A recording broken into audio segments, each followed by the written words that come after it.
Hocam ağa. Assalamualaikum. Waalaikumsalam.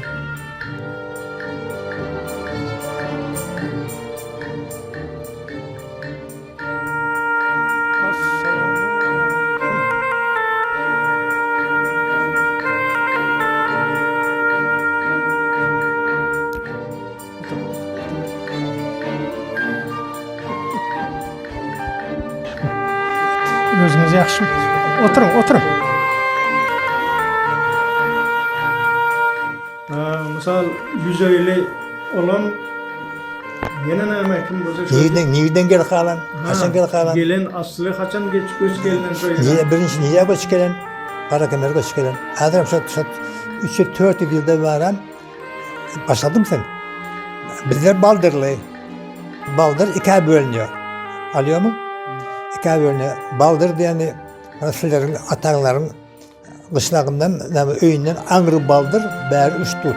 Deg yarpısı Baldır, Angrı, beri 3 tut.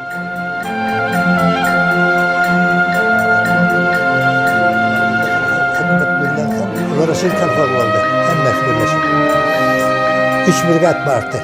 Yani şimdi yıllar bulunuyor. Bulmay. 36. yıllarda Ozal. Günde akşam mihban diyor. Mihban'a bedik gittik diyor. Şöyle aylanıyor adam bitti yani. Seyit Palvan diyor. Bana hazırki mollamızın, mahalle mollamızın atası vardı. Olam şöyle tarihçi adamdı. Seyit Palvan. Hem tevhid hem molla. Lakin mollaçlığı meden yok, tevhidçiliği meden yok. Doğru getirdik diyor. O yalan etmiyordu. Şunun yani geçtiriyordu. Yağıştan içine girdi. Teknik boyunca, şehirler boyunca, rayonlar boyunca, yanılık boyunca getiriyordu. Karıların içine giyip otursa, bir adam hangi etmiyor Seyit Palvan Türkiye'dince. Üsküdar'a başka etmiyor. Bu yol taşlanıp şu an adama götürüyorlar. Karşıdan, Samarkand'dan kaç geliyorlar, şöyle götürüyorlar.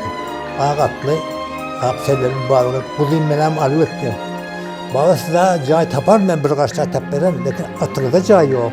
Meyl oğlum, bulayım deyip, şöyle de başka yapamayız. Oturup kıvıla karab namaz okuyan. Allahu Ekber diyen eşten bunlar derya oran, yani saldat giralmasın deyip giden deryanın den yarpısına barınca karası bağlı namazı okuyup oturuyor diyor arkada. Değer tamamda Baldır'da. Deryanın nartını varıp, indi yarpısı kaldırıp karası, arkada okuyup oturuyor diyor bağlı.